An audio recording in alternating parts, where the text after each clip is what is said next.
Hello, I'm going to take you through a simple basic tune-up on this truck. Here's the Chevy 1998 Vortec 350. It's a 5.7 liter. This is the last year of the Vortec 350 before they switched to a distributorless ignition 5.3 liter.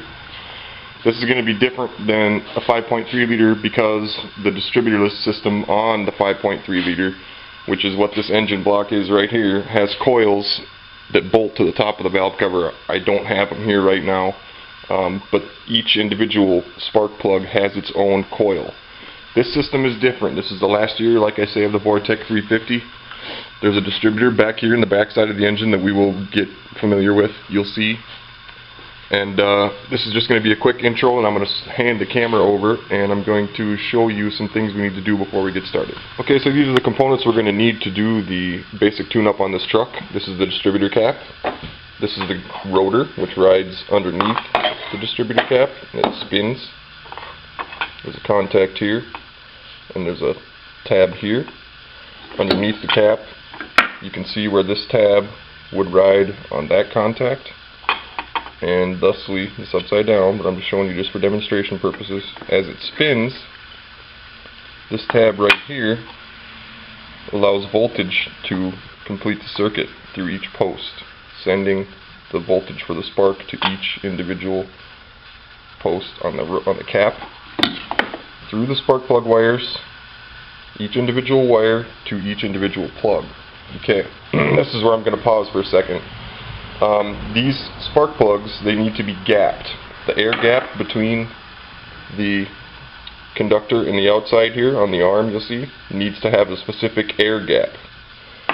Okay, so what we're going to do is we're going to come over here to the truck. In a lot of cases there's a tag just like this one. You probably can't read it, but I'll show you right here. It says spark plug gap, and it tells you what it needs to be. Okay, so we're going to come back over here to our spark plugs. We're going to use tools to check and adjust the gap if necessary. This is just a little gapping tool. I'm going to hand the camera off here.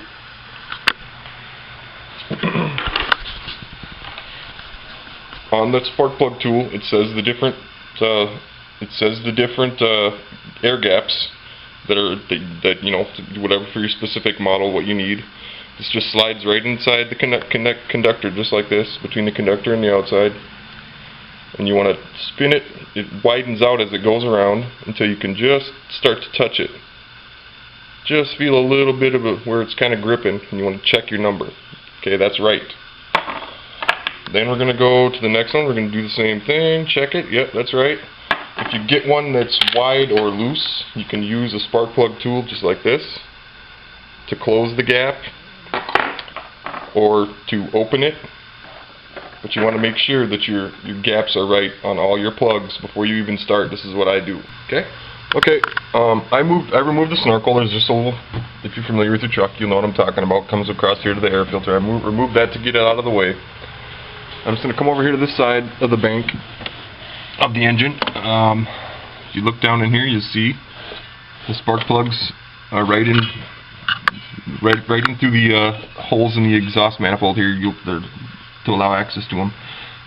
What I usually do is, if there's plenty of good looms where I can tell where the wires came from, I just pull all the wires off of the plugs, leave them hang, and then I go after the spark plugs, of course, with a tool just like this, spark plug socket and a ratchet. Hopefully you have these tools. Just get in there and loosen them up, pull the plugs out one at a time, and replace them with your air gap check plugs that you did earlier. One quick note I want to make, I got the spark plugs in on this side, on this bank of the engine. When you're tightening them, you don't want to get crazy with it when you're tightening them. Get them so they're snug, and then give them maybe just a little bit more of a turn. I mean, just try to have some wrench sense. If you get in there and start hulking these things in, it's pretty easy to mess some things up. I mean, you can even end up cracking the porcelain on your new plugs if you're not holding your ratchet correctly. Just be careful. Try to be sensible. Try to have some wrench sense. Some spark plugs have a crush collar, a crush washer rather, right here. This one does not. You see some plugs, they'll have a washer on here that looks like it's, I guess it's kind of thick. It's designed so that when you're torquing it down, it crushes a little bit. These don't have that. Just try, like I say, just try to use some wrench sense. Try to just don't get them too tight.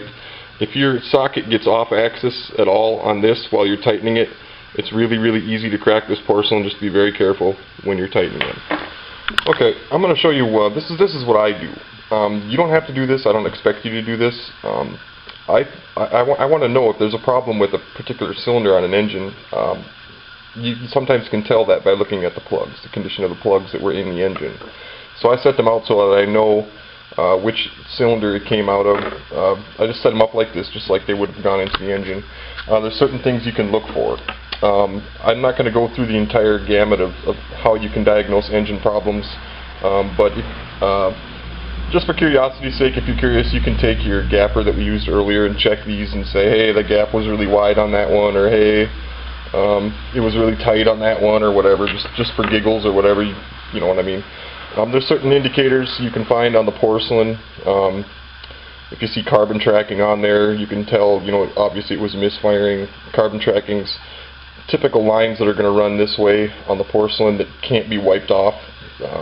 Kind of grayish, blackish lines would indicate a misfire condition. Also, if you look, the little prong here on the spark plug, sometimes you'll see deposits on there, chalky kind of deposits that build up. That would be an indication of a failing head gasket, things of that nature.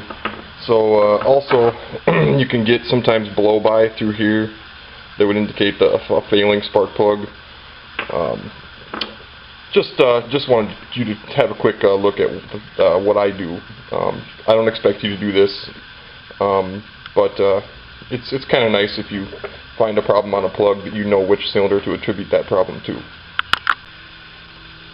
Okay, now we're going to move along to our distributor and our wires. Here's, like I showed you earlier, there's the new cap. Step over here under the hood. You can see, get the snorkel out of the way. There is our old cap. Here's the wires going to it, obviously. Right here. This distributor cap. At this point, I will loosen this cap. It's got screws here, one on the front side and one on the back side. And you can see there's like a slot there where the fasteners are. Typically it'll come with new fasteners. Here they are here.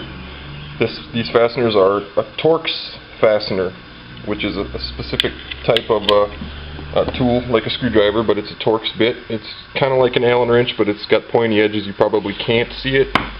For these, this is why I buy a complete tamper-proof set just like this. It's got everything that you'd ever need. This particular size is a T20, Torx 20, that you will need to remove the distributor cap fasteners. Also, it looks like the rotor fasteners as well are also Torx. Here, by the way, if you have one of these magnetic trays, I have half a dozen of them. They really come in handy. Can't dump them out. There's magnets on the bottom. Can't lose anything. They're really handy to have. Okay, so what I've done is I've gone through, I've loosened these little keepers for the spark plug wires, opened them up, and leave the wires in place. I've already gone through, I've pulled the wire from the first cylinder, pulled it clear out, up to where it was on the distributor cap, which I say like is now loose. I know it's very difficult to see, but you'll get the gist, especially if you're doing this on a truck in front of you. So what I have now is I have the old wire here, which you can see, and a new one. If you look at the old one, it's got the number of the cylinder on it right there, number 2. New ones don't necessarily have that. Now, in this case, these ones, the new ones, don't have that. They're not printed with the number. So what I do is I compare the old one to the rest of the wires that are in my stack here. I find the one that's closest to that length, and that's my wire generally. Sometimes it can be some of these are not going to be exactly the same length, but you'll get in kind of a general idea of which one goes where by determining the length of the new wire compared to your old one. Okay, some of these plug wires come with a little packet of dielectric grease right here. What I typically do is you can either put it on the end of the spark plug when you put it in, or you can put it on the end of the wire, which is what I did here. A little squirt in there, doesn't take much. Some people don't use this, some people do. I live in Minnesota where the weather can get pretty salty. Roads can get pretty salty, a lot of debris, a lot of crap. It's nice to have this stuff. So I just put a little squirt in there. I actually have a can of this, but just for demonstration purposes, I'm going to use the packet that came with the wires. If yours did not and you want some, electric grease is readily available in tubes or cans from the auto parts store.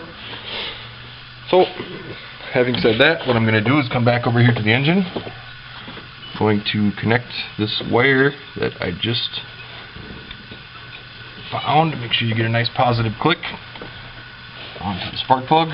And you're just going to come back, put it in the same slot that you just pulled the old wire out of. Just like so. All the way up. You can put it on the distributor side too if you like. Just snap it into the loom where the old wire was. Connect it to the distributor cap where the old wire was. Just do one at a time, one wire at a time until you get all 8 done, as is the case with this engine. Okay, so we've got the new plugs in on this side, new wires in on this side, all clipped into the harness in the same spot they were before. It's not necessarily going to be pretty all the time because these are all different lengths compared to the factory wires. So I'm going to go around to each particular hole and make sure that you have no wires laying on hot manifolds or anything. If you do, just pull a little bit of slack through here or push some here. Go up to your last connector, and what I usually do is I connect them into this last clip here in a line in the order that they go to the distributor cap. See, they're not crossed over, so as long as they're in this clip, you know exactly where they go on the distributor cap. On the other side, I haven't touched this other bank yet. We're going to look. Yep, there's the connector. They're in the connector in the same order. Same order as they go into the distributor cap. So here's what I'm going to do. At this point, I'm going to change out the distributor cap. Remember, I have it loose. So now you just want to pluck the distributor cap out. You don't have to worry about where the wires are because they're in the order in the connectors. You know what I mean? You see what I'm saying? The way that they go into the distributor cap. So I'm going to pluck all these out. I slid these new ones on just a little bit. And I'm going to take this cap out now, and I'll be with you in just a second. Okay, so I plucked the distributor out. I mentioned before we talk about the coil wire. That's here. Here's the coil. This plug wire goes right to the top of that coil. Pull her through. Voila, there's your distributor cap. And if you look close, right there underneath the distributor cap is the rotor that we will also be changing. Okay, so here's our old distributor cap next to our new one. You probably can't see it in this film, as I keep saying, but there's corrosion on all the posts. The center button's got some wear on it, as well as some corrosion compared to the new one. That's the way the two look side by side. We're going to go after this rotor. This rotor has 2 screws. One here, one here. They're both Torx as well. However, this one step down size, this Torx bit size is T15 rather than T20. So we're just going to go in here, we're going to pull this one, we're going to pull the other one, and this rotor will slide right out. Okay, here's our old rotor compared to our new one. You can see if you look close, which you won't be able to see here, some corrosion on the end here, as well as some wear on the central tab, and a little bit of, well, I guess carbon buildup on the inside of that. Put over and take a look. You cannot put this in wrong. You just physically can't. There's a pin here, and a pin here that you may or may not be able to see. And they're different distances from the center hole of the screws. So you want to keep that in mind when you're putting them in, that you get those pins in the holes on the distributor correctly, and then just pop it in, tighten her down. By the way, these are going to come with new screws. Of course, you want to use those. These tiny little dogs, T15s. Use the new hardware.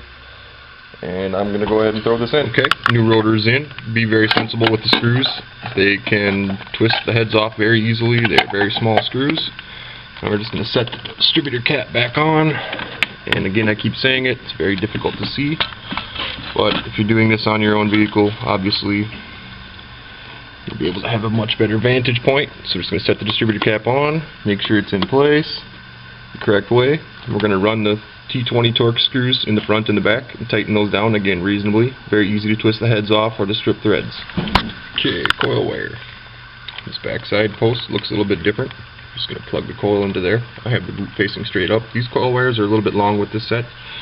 But just try to deal with the length however you can. Just make sure they're not chafing on anything. And of course, the other end from the distributor cap goes into the top of the coil. Okay, now we're on the driver's side of the engine. We're going to do the same thing as before. Unloosen all the clips holding the spark plug wires into place all the way up to the distributor. I just set the plugs onto the new distributor cap in the order that they came off before. And just start pulling them. Start with the longest one first at the front of the engine. Pull it out of all the clips. And go find the longest one in your set. Just start doing one at a time again. Okay, just like we got the passenger side plugs in and the wires into their respective harnesses. Harnesses are all clipped. The wires have been checked to make sure they're not chafing on hot exhaust or anything else. The wires are fully seated onto the plugs, which is important, and they're fully seated onto the distributor, which is important. So that ends our tune-up of this 1998 5.7 liter Vortec, last year the Vortec. All we got to do now is put our snorkel back into place, fire the engine up, make sure everything is good, no misfires. If you do have a misfire, you could have a loose plug wire, you could have a couple different things. If you miss your mark on the firing order where the plugs go from the where the wires go from the plugs to the distributor, don't panic. Get on the internet, find a schematic. I have that information, but it's also readily available on the internet. Find a chart. There's drawings out there that show the engine and where each wire goes to the distributor and the firing order. Very simple to figure that out. If you lose your place, do not panic. Google it. That's going to be it for this tune-up. I hope I was helpful. If you have any questions, feel free to post them below. Don't forget to like and subscribe. And if you're interested, we are going to be doing a driver's side wheel bearing on this same vehicle. I'm going to be filming that later on today. Thank you.